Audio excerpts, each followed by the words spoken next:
Chapter 1756, No Small Harvest. Little White terkekeh mendengar kata-kata Jiang Chen. Tuan Muda Chen, aku takut menyentuh kristal ini sebelum aku mencapai kerajaan Empyrean. Tapi sekarang, aku dapat menangani sedikit di sana-sini, tidak ada masalah. Aku membutuhkan mereka untuk berkultivasi. Jika kamu suka mereka, aku bisa mendapatkan beberapa untuk kamu sekarang. Warna apa yang kamu inginkan? Petik 2. Mereka semua, Jiang Chen tertawa.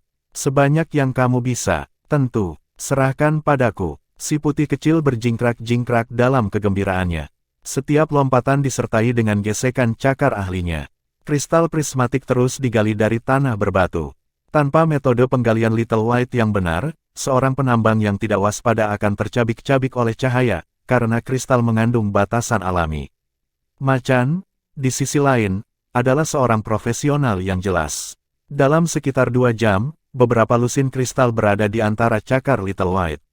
Kristal-kristal yang tersebar di lingkungan sekitar mereka semuanya dikeruk. Tanpa membuka vena tanah itu, cukup sulit untuk mendapatkan lebih banyak kristal. Aku pikir daerah di sekitar sini sudah cukup padat. Little White memberikan semua kristal kepada Jiang Chen. Di sini, Tuan Muda Chen. Kristal-kristal ini sangat berharga. Jangan dengar, kamu dengar. Petik 2. Jiang Chen menyeringai. Tentu saja tidak. Aku membutuhkan semuanya sendiri. Petik 2. Kristal datang pada saat kebutuhan membara. Rasa haus Jiang Chen yang haus akan sumber daya budidaya empedu sedikit berkurang sekarang karena ia memilikinya. Manusia dan harimau berdiri di dekat mata air bawah tanah. Air mata air itu berkilauan dengan cahaya menyeramkan, hawa dinginnya bisa dirasakan bahkan dari pantai. Tuan Muda Chen, mata air bawah tanah ini memelihara lingkungan sekitarnya. Melewati itu adalah koneksi langsung ke vena tanah, tetapi aku belum berani masuk. Little White menahan diri dari kecerobohan. Apakah kamu masih merasakan bahaya? Harimau itu mengangguk. Sekarang aku seorang kultivator Empyrean, aku tidak punya masalah hanya melewatinya, tetapi masih hampir mustahil bagi aku untuk memasukkan cakar aku ke dalam nadi. Aku ingin menunggu di sini untuk kesempatan yang lebih baik dan melindunginya. Vena tanah ini milik kita. Aku tidak akan membiarkan orang lain menyentuh. Lagi pula itu akan terbuang sia-sia. Petik 2. Little White cukup yakin bahwa Haus Yan tidak akan dapat benar-benar memanfaatkan vena. Lebih jauh, urat tanah adalah anugerah alam yang kebetulan muncul di Cloud Camel Mountain. Gunung itu milik Haus Yan, tetapi hal yang sama tidak berlaku untuk dunia di bawahnya. Jiang Chen juga tidak berniat menyerahkan vena ke yang lain. Dia telah melihat secara langsung seperti apa Haus Yan saat ini. Yan Wanjun kehilangan semua pengaruhnya di dalam rumah, dan Yan Qingsang lebih jelas turun sebagai murid dari Tanah Suci Abadi. Adapun Huanger, dia tidak pernah merasakan sesuatu yang khusus milik rumahnya di tempat pertama. Tidak perlu baginya untuk mempertimbangkan Haus Yan lagi. Setahun yang lalu, dia mungkin telah memberi mereka beberapa pemikiran, tapi sekarang, dia bodoh jika tidak mengambil keuntungan dari milik mereka yang dia bisa. Apakah kamu yakin ingin tinggal di sini dan mengawasi urat nadi, Little White? Jiang Chen menatap serius teman tigrinnya. Ya, benar, kamu tidak akan mengatakan tidak, bukan? Little White mengerjap, mengembalikan tatapannya dengan kekhawatiran yang menakutkan. Tentu saja tidak, kehadiran kamu di sini mengurangi kekhawatiran aku. Meski begitu, kamu harus berhati-hati. Jika seseorang yang sangat kuat datang untuk itu, jangan sembarangan mencoba menghentikannya. Petik 2. Hehe, jangan khawatir tentang itu. Aku tidak akan keluar dengan mudah. Orang normal yang berkeliaran akan mati karena pembatasan dari kristal. Setiap kultivator non-ilahi yang mengganggu tanpa memahami aturan akan bersulang. Petik 2. Little White memiliki keuntungan bawaan ketika datang untuk menavigasi patch bawah tanah ini. Penggarap manusia, termasuk Jiang Chen, tidak berdaya di dunia kristal sebelum mereka. Jika Little White tidak mengajari tuannya hal-hal ini, pemuda itu akan diikat tangannya seperti yang lain. Penggarap manusia lainnya akan digiling menjadi debu setelah masuk tanpa izin. Jiang Chen tidak akan tinggal di sini lagi. Ini adalah tempat yang bagus untuk kembang putih, tetapi tidak untuk dirinya sendiri. Sudah waktunya untuk melarikan diri dengan kristal di belakangnya. Little White tidak bisa berbuat banyak untuk vena bumi sekarang, lagi pula. Meninggalkan harimau di sini untuk budidaya dan perlindungan sudah lebih dari cukup. Aku tidak akan bisa menyaksikan penampilanmu di turnamen para jenius, Tuan Muda Chen. Jadi jangan mengecewakan aku. Hajar Xiaozong yang tolol itu. Desak harimau itu. Xiaozong adalah ancaman yang tidak berarti dan tidak relevan. Aku berharap bahwa lain kali kita bertemu, Little White, kamu akan dapat mengejutkan aku dengan kultivasi kamu. Petik 2. Haha, kamu juga, Tuan Muda Chen. Harimau itu menyeringai-menyeringai, sangat nyaman. Setelah pelajaran Little White tentang masalah ini, Jiang Chen bisa meninggalkan tempat itu sendirian. Dia dengan hati-hati mengikuti instruksi harimau untuk perlahan-lahan kembali ke dunia di atas tanah. Metode yang diajarkan kepadanya sepenuhnya benar dan efektif. Jiang Chen tidak pernah diserang sekalipun di jalan, dan perjalanannya cukup sepele. Dia menemukan ini agak luar biasa. Beasiswanya sudah sangat bagus, tapi dia tahu sedikit tentang dunia bawah tanah ini. Dia tidak akan bisa menjelajahi tempat ini tanpa Little White, apalagi berjingkrak bebas seperti yang dilakukannya sekarang. Setelah menjulurkan kepalanya ke bawah sinar matahari, Jiang Chen menemukan tempat gelap tempat bersembunyi. Dia pergi 2 jam kemudian ketika dia yakin tidak ada yang luar biasa. Mengambil risiko jejaknya ditemukan oleh orang lain adalah risiko bawah tanah menjadi pengetahuan umum. Untungnya, sepertinya tidak ada yang merayap di belakangnya. Dia kembali ke kediaman Yan Wanjun untuk menemukan orang tua itu dengan semangat tinggi. King Sang telah mencapai ranah Empyrean, teman mudaku. Dia menstabilkan levelnya sekarang. Dia akan segera keluar dalam 3-5 hari. Yan Wanjun dipenuhi dengan antusiasme yang melampaui usianya. Jelas bahwa cucunya selalu menjadi prioritas utamanya. Dia lebih bahagia untuk terobosan Yan King Sang daripada dirinya sendiri, bertahun-tahun yang lalu. Cucunya akhirnya dengan kuat menjejakkan kaki di jalur yang benar. Jiang Chen sangat gembira mendengar berita itu juga. Baik, aku tahu selama ini bahwa bakat saudara Yan sama baiknya dengan orang lain. Dia hanya tidak tenang untuk berkultivasi di masa lalu. Atau, mungkin aku harus mengatakan dia belum menemukan jalan yang sebelumnya miliknya. Petik 2. Kira-kira, kamu adalah dermawannya, teman muda. Aku berterima kasih selamanya atas semua bantuan kamu. Petik 2. Setelah 3 hari, Yan King Sang akhirnya muncul dari pintu tertutup, budidayanya disempurnakan. Kultivator sekarang Empyrean bertepi dengan vitalitas, dia telah mengambil aura yang sama sekali berbeda.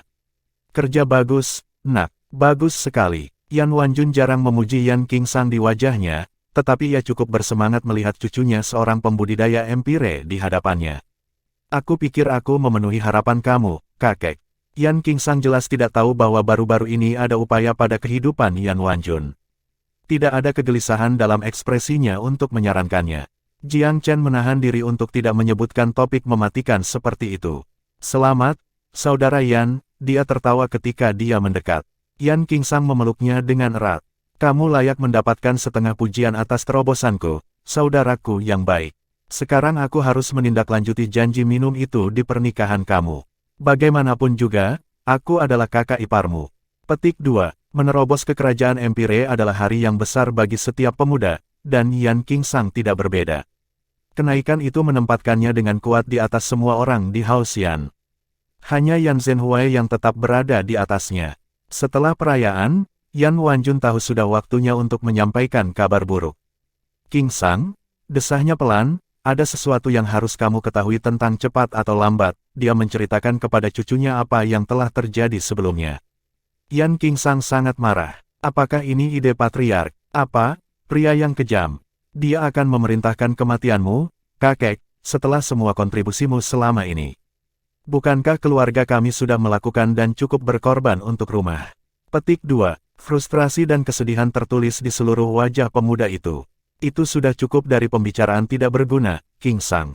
Kamu sudah dewasa sekarang, dan harus berpikir seperti laki-laki. Apa yang terjadi adalah di masa lalu, dan tidak ada keluhan yang akan mengubahnya. Kita harus menemukan jalan keluar yang konstruktif. Ketika kalian berdua kembali ke Tanah Suci Abadi, aku akan memberhentikan bawahanku dan berangkat dari Cloud Camel Mountain untuk melakukan perjalanan dunia. Urusan rumah bukan lagi milikku. Petik 2. Keliling dunia, kemana kamu pergi, kakek? Yan King Sang tersentak. Kemanapun langkah kakiku membawaku. Aku belum bisa mengatakan di mana aku akan berakhir. King Sang, Kamu adalah orang yang paling aku khawatirkan. Kamu pada dasarnya kurang menahan diri dan konservatisme. Jika kamu mempelajari kebajikan-kebajikan itu suatu hari, aku tidak akan memiliki apapun untuk menahan aku.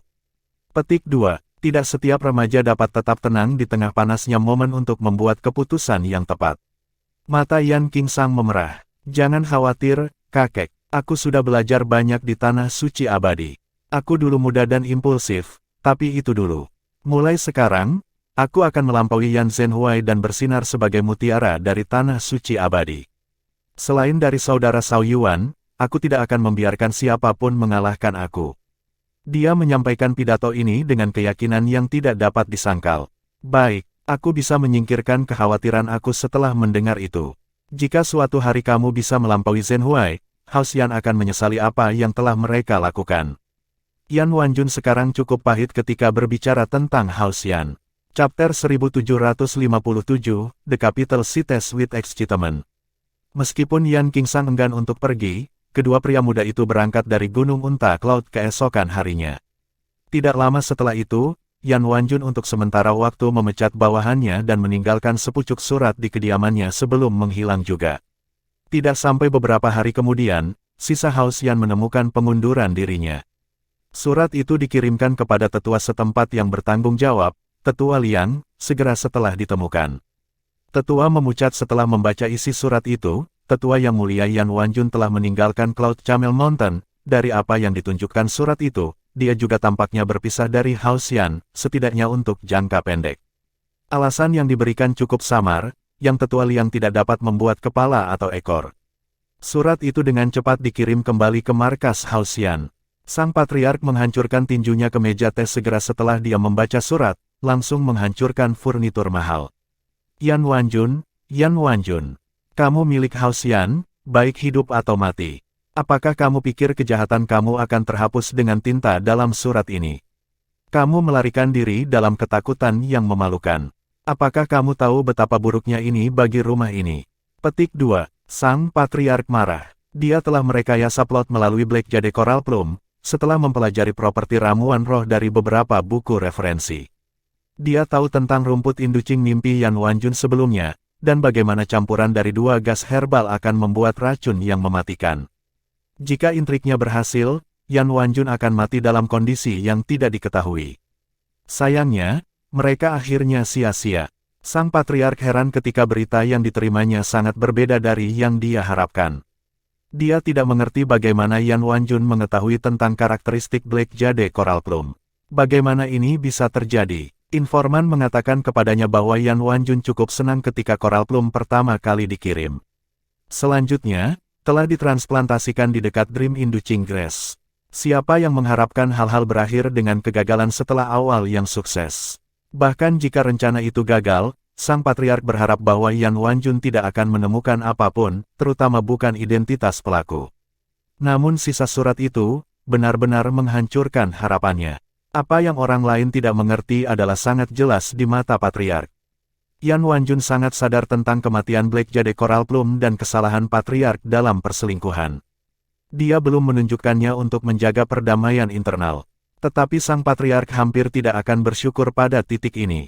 Bahkan, dia dipenuhi dengan kebencian terhadap tetua yang dihormati itu. Yan Wanjun, apakah kamu pikir kamu bisa pergi setelah menyebabkan begitu banyak masalah untuk rumah? Apakah kamu mengerti betapa nilainya bagi keras kepala dan kebodohan kamu? Petik 2. Sang Patriark mengertakkan gigi, matanya berkilauan dengan cahaya buas. Xiahou Zhen telah mengancam bahwa banyak dari cabang Patria itu sendiri akan dibunuh sebagai pengganti Yan Wanjun. Pria yang disandarkannya adalah sesuatu dari masa lalu. Ketika kerabat terdekatnya diancam, apakah kehidupan Yan Wanjun hampir sama artinya? Manusia adalah binatang yang egois, dan bapa bangsa Yan tidak terkecuali. Dengan demikian, lenyapnya Yan Wanjun membuat hatinya tenggelam seperti batu. Dia hampir bisa melihat pembantaian Xiahou Zhen di depannya. Apakah kamu mencoba untuk menghancurkan sisa rumah dengan pergi, Yan Wanjun? Tetua yang dihormati itu sudah puluhan ribu mil jauhnya sekarang. Dia tidak mungkin mendengar raungan marah Patriark. Keluarnya yang anggun membuat gelombang di seluruh rumah. Banyak tetua terhormat mengumumkan keinginan mereka untuk Patriark untuk secara terbuka melepaskan posisi Yan Wanjun sebagai tetua yang dihormati. Selain itu, mereka meminta agar Patriark mengeluarkan hadiah gabungan untuk memburu Yan Wanjun di semua Myriad Abyss. Elit DPR akan dikirim pada saat yang sama, tentu saja. Saran-saran ini cukup masuk akal secara terpisah, tetapi sangat sulit untuk benar-benar melaksanakannya. Pengumuman mudah dibuat, tetapi lebih banyak yang ingin tahu tentang alasan di balik keberangkatan. Mengapa Yan Wanjun memilih saat ini untuk lepas landas? Dia bisa menghindari Cloud Camel Mountain sama sekali demi pensiun langsung setelah festival Scamander. Mengapa dia memilih untuk pergi pada saat ini daripada saat itu?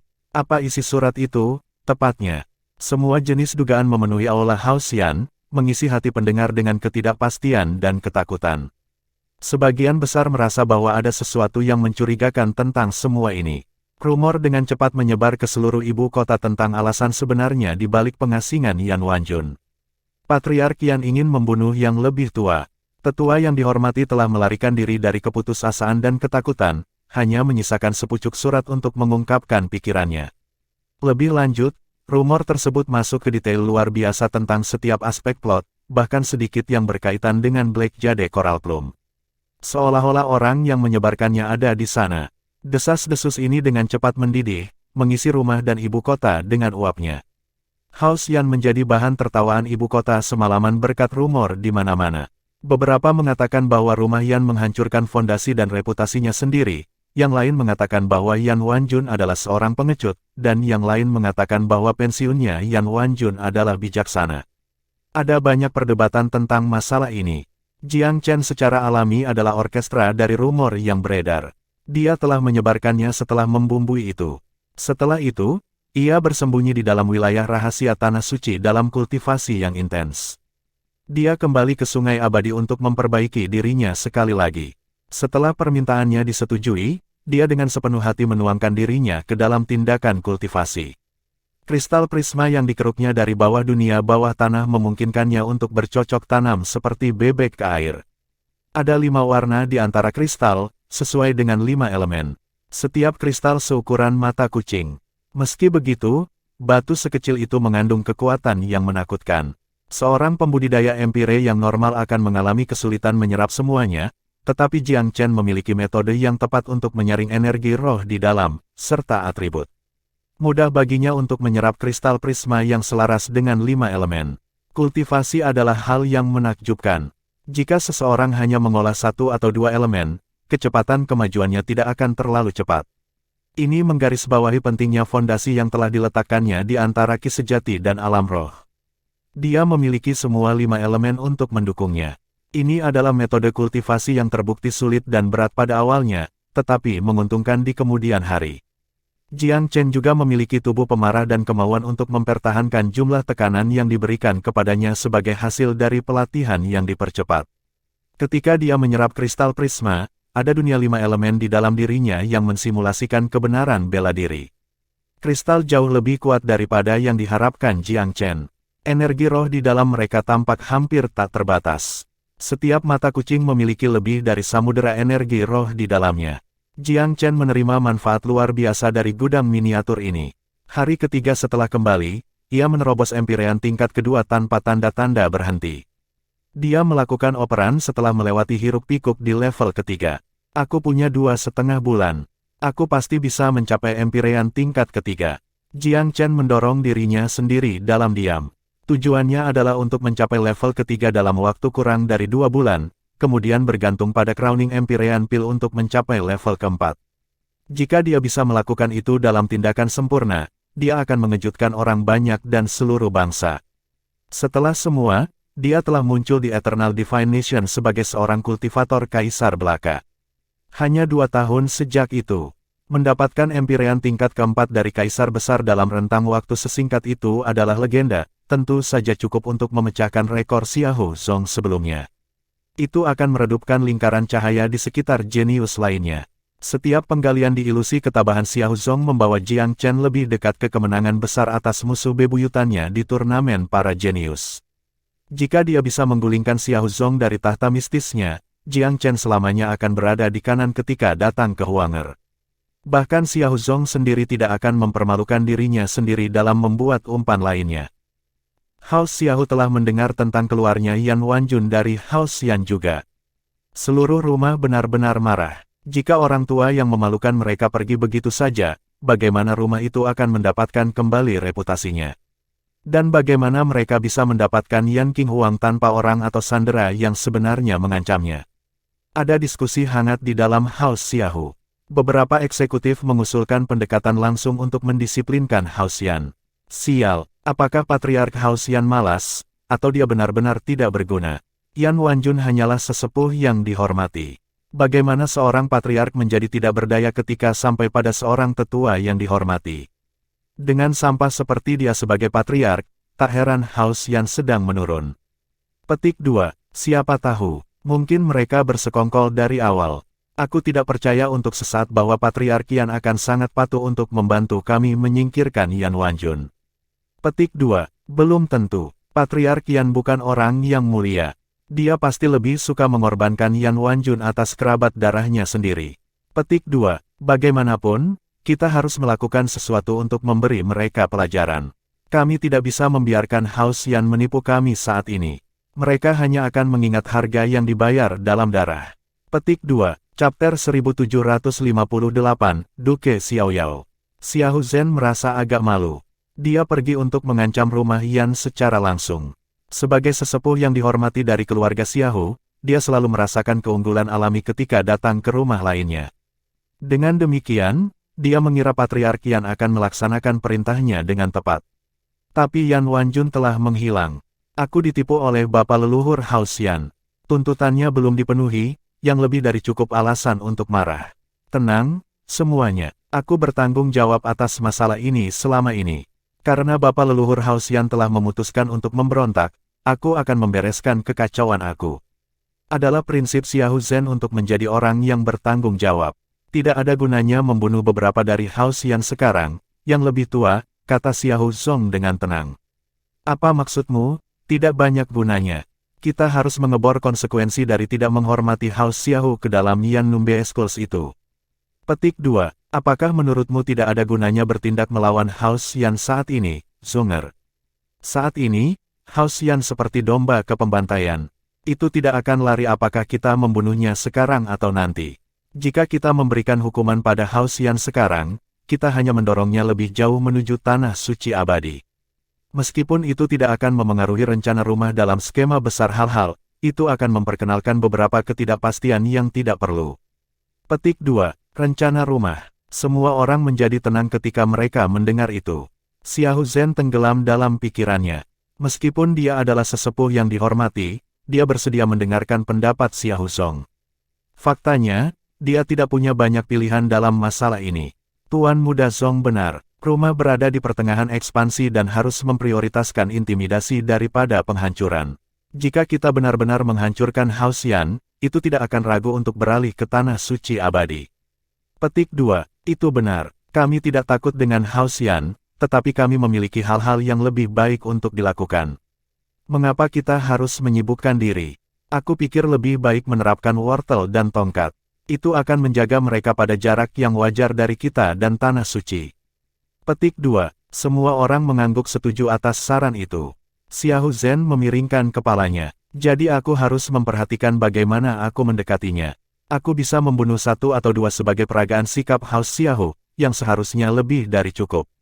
Petik 2. Sama seperti seharusnya. Jika kita tidak melakukan apa-apa, Hao Xian akan menganggap kita lemah sebagai gantinya. Petik 2. Semua orang mengangguk sekali lagi. Tuan Muda Zong, seseorang berbicara, Shao Yuan dari Tanah Suci Abadi benar-benar penuh dengan dirinya sendiri. Apakah kamu pikir dia cukup berani untuk menghadapi kamu di turnamen para jenius? Petik 2. Aku tidak tahu. Xiao Zong menggelengkan kepalanya dengan dingin. Aku tentu berharap begitu. Aku tidak ingin kecewa lagi. Sudah bertahun-tahun, namun tidak ada lawan yang layak di Eternal Divine Nation telah bangkit untuk menemui aku. Shao Yuan mampu menggunakan pil Dao, tetapi aku tidak begitu yakin tentang Dao bela dirinya. Petik 2. Aku dengar talenta bela dirinya juga cukup bagus. Cukup bagus. Xiao Zong tersenyum tipis. Sayang sekali jika hanya itu yang ia tawarkan. Ada banyak pembudidaya dengan talenta dao bela diri yang cukup bagus di Eternal Divine Nation. Orang-orang seperti itu jauh di bawah perhatiannya. Tentu saja, tidak ada seorang jenius tunggal yang bisa bertanding kaki dengan Tuan Muda Zong di bela diri dao di Eternal Divine Nation. Aku juga tidak yakin akan ada. Kami tidak pernah menjulang di atas kompetisi seperti kamu di masa muda kami, jadi kami tidak memahami kesepian kamu dengan baik, haha. Petik 2. Bahkan para sesepuh keluarga Xiahou perlu memuji Xiahou Zong dari waktu ke waktu.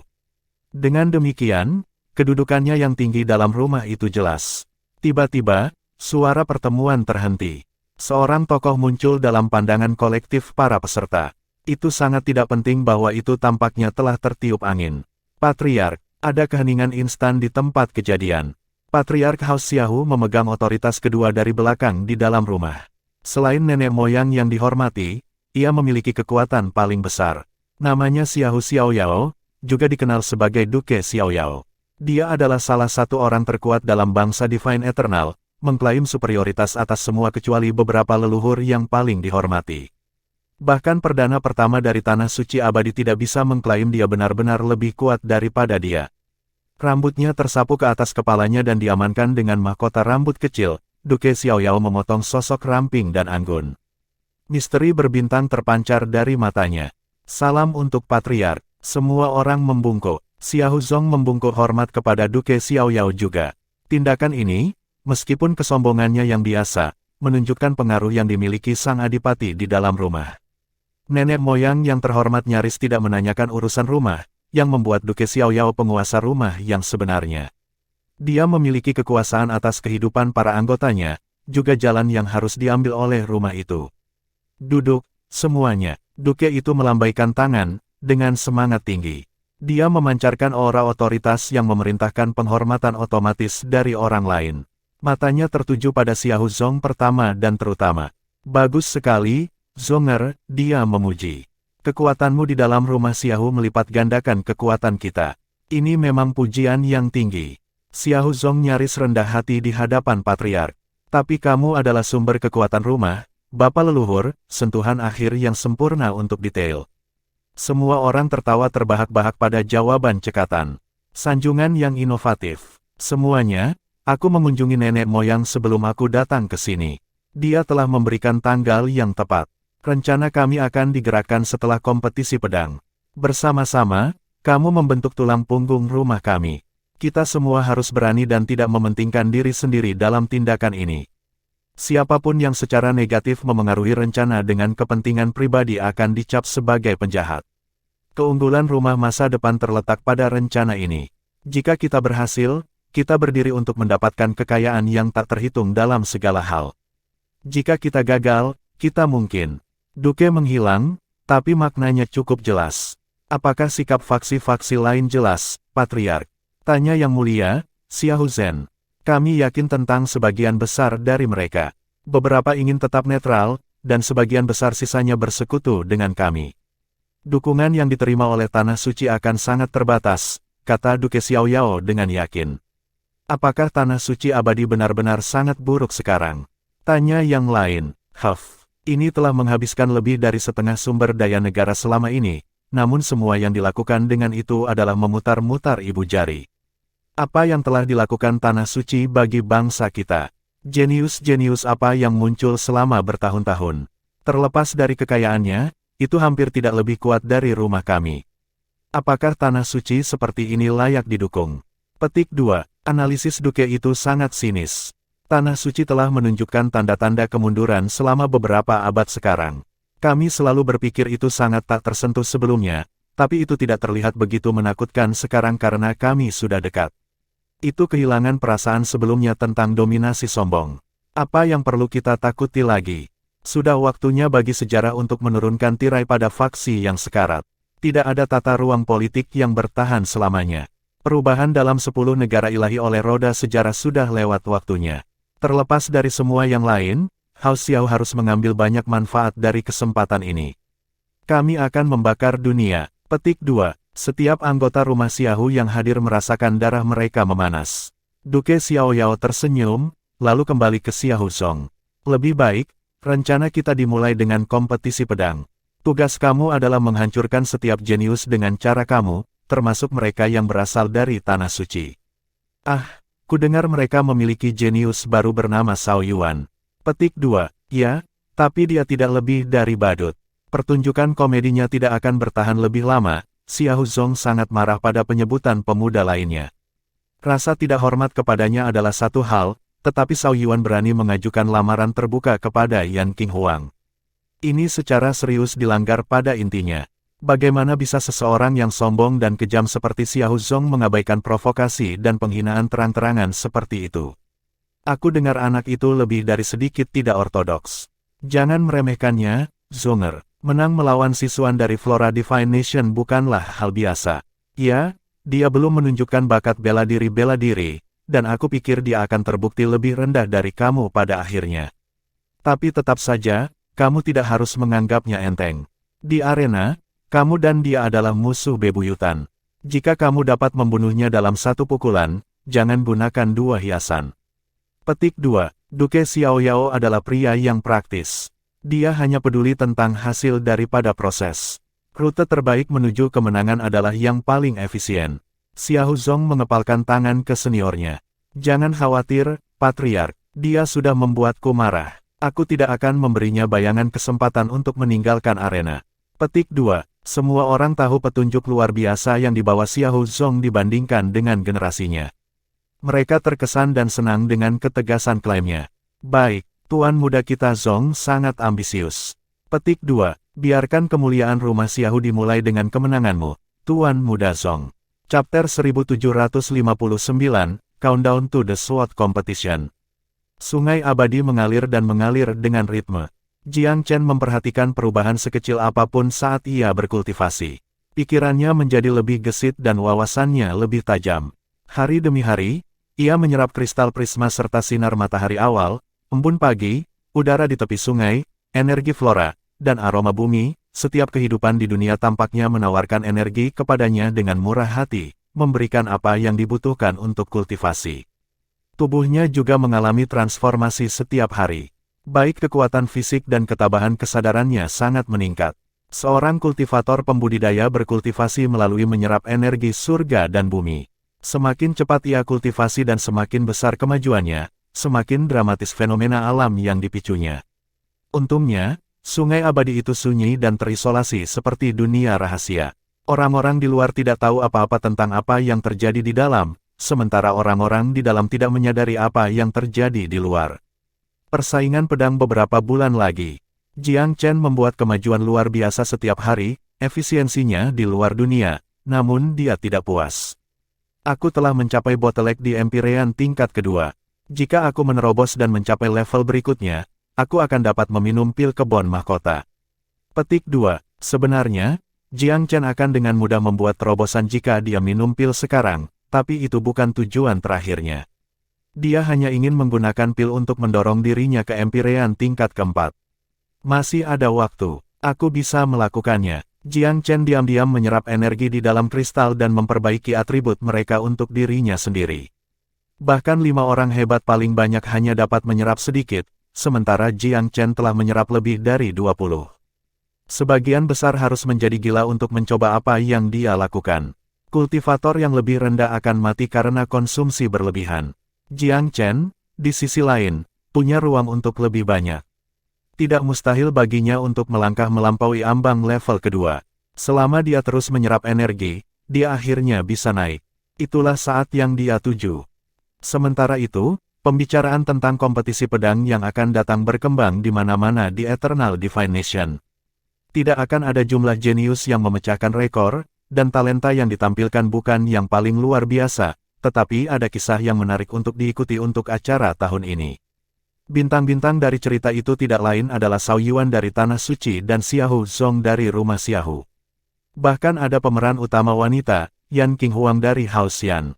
Konsensus umum adalah bahwa Xiao Zong tidak diragukan lagi akan mendominasi kompetisi, diikuti oleh para jenius top dari faksi paling kuat, termasuk 5 genlemen agung dari Eternal Secret Land. Tidak akan ada kejutan. Namun, proposal Xiao Yuan untuk Yan Qinghuang di Festival Skimender melemparkan hal-hal dan membuatnya menjadi lebih menarik. Gosip tentang pergolakan Xiao Yuan dan Xiao Zong tentang seorang wanita menyebar seperti api. Di satu sisi, banyak yang yakin bahwa dominasi Xiao Zong atas para jenius muda tidak bisa ditantang.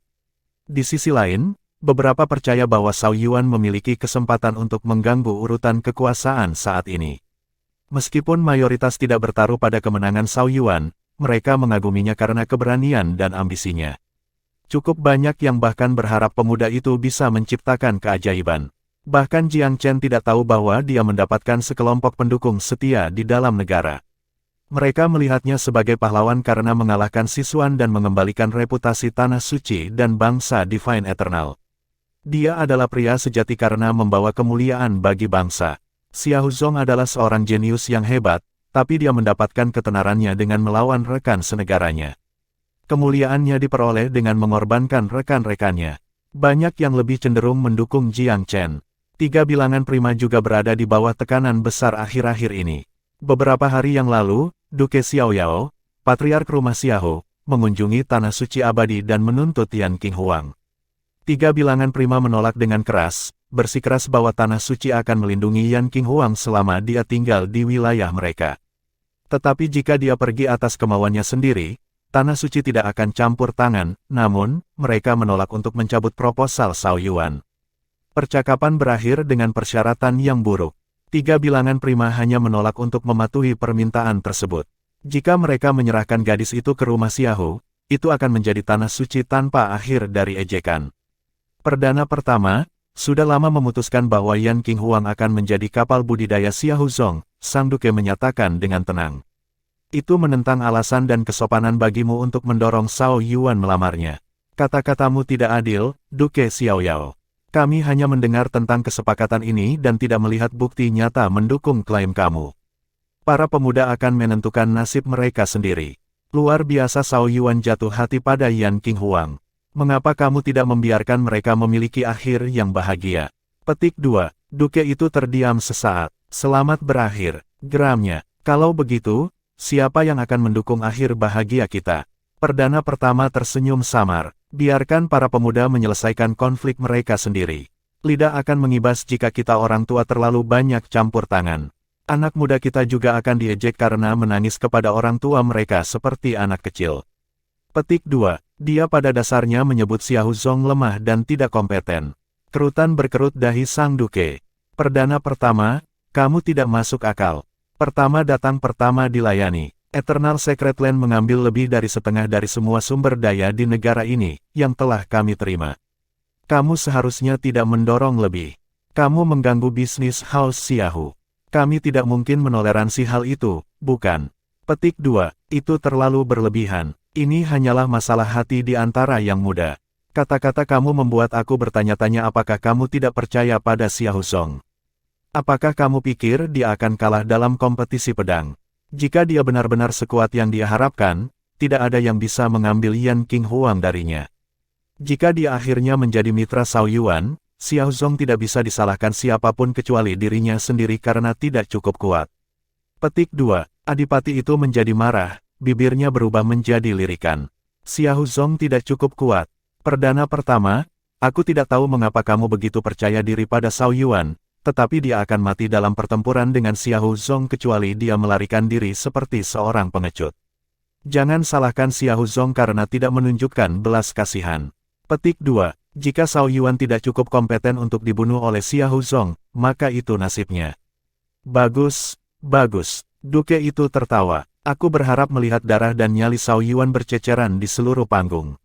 Duke Xiao benar-benar percaya diri, kata perdana pertama dengan tenang. Haha. Aku tidak melebih-lebihkan ketika aku mengatakan bahwa bahkan 5 tuan besar tidak bisa mengalahkan Xiao Zong, apalagi Xiao Yuan.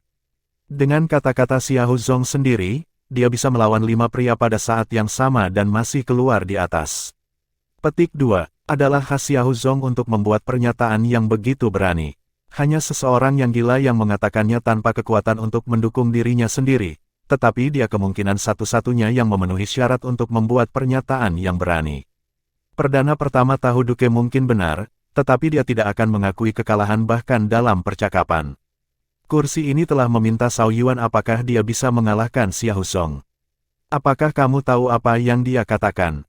Petik 2. Duke mengejek. Apa? Sederhananya, Xiao Zong hanyalah batu loncatan dalam pengejaran dao bela diri. Dia dapat dengan mudah menendang batu itu. Selingan kecil tidak akan mengubah jalannya menuju kesuksesan. Petik 2. Jiang Chen telah mengatakan sesuatu tentang efeknya. Hanya saja, nada dan pilihan kata sudah sedikit berubah. Duke nyaris tidak bisa menahan amarahnya. Zhao Yuan benar-benar terlalu sombong. Sepertinya kita tidak bisa mencapai kesepakatan tentang Yan King Huang, perdana pertama. Biarkan pertarungan yang bicara, jawab perdana pertama dengan suara mantap.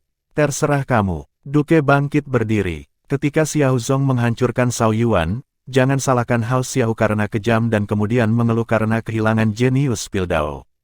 Prime pertama memberi yang terbaik. Aku harap Hao Xiao tidak akan putus asa jika Xiao Zong terbaring mati di tanah. Chapter 1760, Participation Slots. Kristal yang dikumpulkan Jiang Chen dari bawah tanah sangat memudahkan kultivasinya.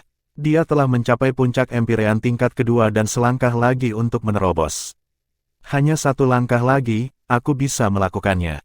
Dia hanya memiliki 1 bulan tersisa, tetapi dia yakin bahwa dia akan mampu mengatasi tantangan. Kultivasi berbeda untuk pembudidaya Empyrean. Sebelum itu, kultivasi adalah tentang memanfaatkan potensi dalam diri seseorang. Setelah itu adalah tentang menggabungkan kekuatan seseorang dengan kekuatan langit dan bumi, menggabungkan hukum surgawi. Jiang Chen memiliki pemahaman yang cukup mendalam tentang hukum surgawi, dan ia memiliki kekuatan fisik yang diperlukan. Apa yang paling ia butuhkan dan tidak miliki sekarang adalah waktu. Dia pada dasarnya berusaha menghabiskan makanan selama 3 tahun dalam 3 bulan. Dia berbakat dan cukup mahir untuk melakukannya, tetapi itu bukan proses kultivasi yang alami. Satu demi satu, kristal menghilang dari tangan Jiang Chen. Energi roh menyebar ke seluruh meridiannya, organnya, dan bahkan pori-porinya. Dia mencapai keseimbangan sempurna dengan surga dan bumi. Kultivasi adalah pembangunan jembatan antara tubuhnya dan alam, memungkinkan pertukaran energi. Aku semakin dekat sekarang, dia naik ke gunung yang tinggi, mencoba mencapai puncaknya. Empyrean tingkat ketiga hampir dalam jangkauannya. Tiba-tiba, bola kehangatan meledak di dalam dirinya, menyebar ke setiap bagian tubuhnya. Rasanya seolah-olah semua pori-porinya terbuka ketika aliran panas yang tak terhitung jumlahnya meledak di dalamnya. Seperti seberkas cahaya yang membelah kegelapan, sebuah beban terangkat dari dadanya. Empyrean tingkat ketiga, Jiang Chen tidak bisa menahan kegembiraannya. Dia telah bekerja sangat keras untuk waktu yang lama dan membayar banyak untuk mencapai tujuannya. Akhirnya memakan waktu lebih sedikit dari yang dia perkirakan. Meskipun semangatnya tinggi, dia tidak punya waktu untuk menghabiskan waktu merayakannya. Dia memfokuskan kembali pikirannya sekali lagi. Dia baru saja menerobos dan perlu menstabilkan basis kultivasinya. Meskipun demikian, dia belum mencapai tujuan akhirnya. Selanjutnya datang Crowning Empyrean Pil untuk mendorong dirinya ke tingkat berikutnya sebelum kompetisi pedang. Sejak kenaikannya ke dunia Empyrean, keunggulannya dalam berkultivasi menjadi semakin jelas. Dia memiliki lebih banyak pengalaman dengan kerajaan Empyre berkat kehidupan masa lalunya, dan dengan demikian dia memiliki lebih banyak pengetahuan dan wawasan tentang dunia. Dia merasa wilayah ini adalah ambang sejati dari perjalanannya. Sebelum naik ke Empyrean, dia hanya meletakkan fondasinya. Dia menghabiskan beberapa hari menstabilkan markasnya dan kemudian memilih pil Empyrean Crowning terbaik tanpa ragu-ragu. Ada banyak ahli di pesawat surga yang menggunakan pil kebon Empyrean untuk mencapai terobosan tanpa syarat. Aku telah berbagi kekayaan dengan pil. Itu tidak akan mengecewakan aku. Petik 2. Semakin tinggi budidaya, semakin jarang pil untuk tingkat bebas dan semakin rendah tingkat keberhasilannya. Pil untuk Sage dan Kaisar hampir tidak pernah gagal bagi penggunanya. Pil juga lebih mudah disuling dan kecil kemungkinannya gagal. Pil Crowning Empyrean masih bisa membantu pembudidaya Empyrean naik level, tetapi tingkat keberhasilannya tidak setinggi. Tentu saja, Jiang Chen tidak berpikir dia melakukan kesalahan. Dia memperbaiki pil itu sendiri. Dia tahu sifat pil dan bagaimana dia harus menggunakannya. Dia meletakkan pil itu di telapak tangannya, matanya dipenuhi dengan emosi yang kompleks. Dia tidak pernah berharap suatu hari minum pil sendiri. Dalam kehidupan masa lalunya, dia telah memurnikan pil yang tak terhitung jumlahnya dengan kualitas yang tak tertandingi, tetapi tidak pernah mengambil sendiri satu pun dari kultivasi itu. Itu adalah tragedi besar dan penghinaan yang menimpa Master Dao Pil terbaik. Ayah, kamu melindungiku dari pesawat surga, bukan? Tanpa ragu, dia menelan pil itu. Pil pangkat Empyrean tidak bisa diremehkan. Energi kuat mengalir ke seluruh bagian tubuhnya sekaligus. Jika dia tidak cukup kuat secara fisik, tubuhnya akan runtuh di bawah dampaknya. Pada kenyataannya, tubuhnya jauh lebih kuat daripada pembudidaya lain di tingkatnya, dan kesadarannya juga. Oleh karena itu, ia dapat mempertahankan kendali atas dirinya sendiri dalam menghadapi dampak pil tersebut. Pil itu mulai berlaku penuh. Dia memiliki sekitar 20 hari lagi. Tidak ada banyak waktu baginya untuk mendorong ke tingkat berikutnya. Saat kompetisi pedang semakin dekat, seluruh bangsa Divine Eternal menggelegak dengan kegembiraan. Semua faksi di atas tingkat ketiga dialokasikan sejumlah tempat masuk tertentu, yang ditentukan oleh status fraksi. Faksi seperti Tanah Suci Abadi diberi 10 tempat, yang paling banyak di antara faksi. Faksi tingkat pertama lainnya bervariasi. Rumah Xiaohu yang kuat menerima diberikan 8, sedangkan rumah Yan yang lebih lemah hanya diberikan 3. Faksi tingkat kedua masing-masing memiliki 2 tempat, sedangkan faksi tingkat ketiga masing-masing memiliki 1 tempat. Jumlah tempat sangat terbatas, yang berarti bahwa sebagian besar peserta akan jenius nyata. Semua faksi sekarang menderita atas siapa yang harus mewakili mereka, terutama faksi yang lebih besar. Mereka memiliki terlalu banyak jenius dan dengan demikian banyak kepentingan yang saling bertentangan untuk dipertimbangkan ketika membuat daftar. Kompetisi pedang diselenggarakan oleh keluarga kekaisaran bangsa Divine Eternal. Anggota keluarga kekaisaran semuanya berkultivasi di Tanah Suci, tetapi itu tidak berarti kedua pihak sepenuhnya rukun. Keluarga kekaisaran secara alami ingin mendapatkan kontrol penuh atas bangsa, tidak tertandingi oleh siapapun.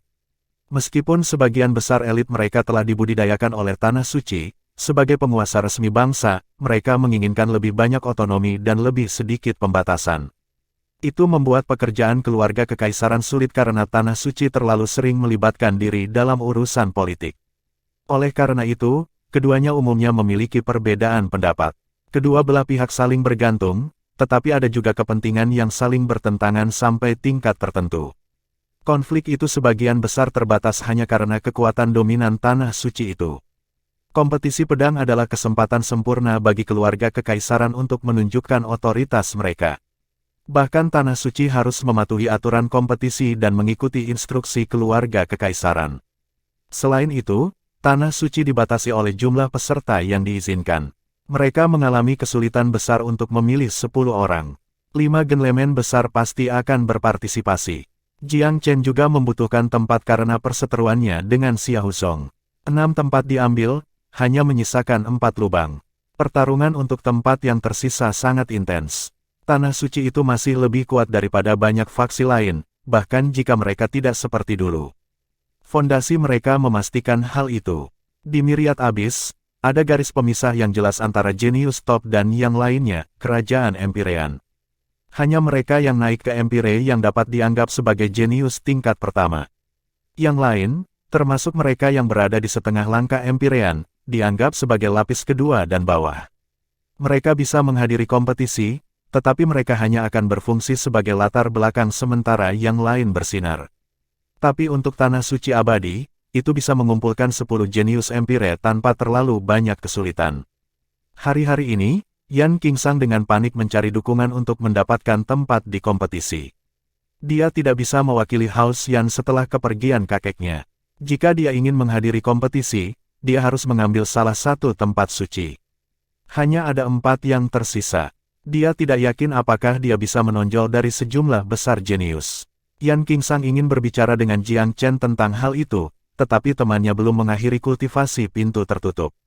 Dia harus menemukan cara lain. Maka, dia menoleh ke Zi Jumin untuk meminta nasihat. Zi Jumin terkejut melihat Yan Qingsang. Kamu telah membuat kemajuan yang mengesankan, Yan Qingsang. Kamu telah naik ke ranah Empyrean juga.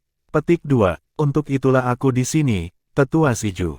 Apakah benar-benar sangat sulit untuk menjadi salah satu peserta untuk kompetisi pedang? Petik 2, Zi Jumin berhenti. Kamu ingin hadir? Yan Qingsang mengangguk dengan sungguh-sungguh. Aku sangat ingin. Aku kehilangan kesempatan untuk membuktikan diri kepada House Yan. Aku ingin membuktikan diri aku ke Tanah Suci. Tolong percayalah padaku, Tetua Ziju, dan bantu aku dengan ini.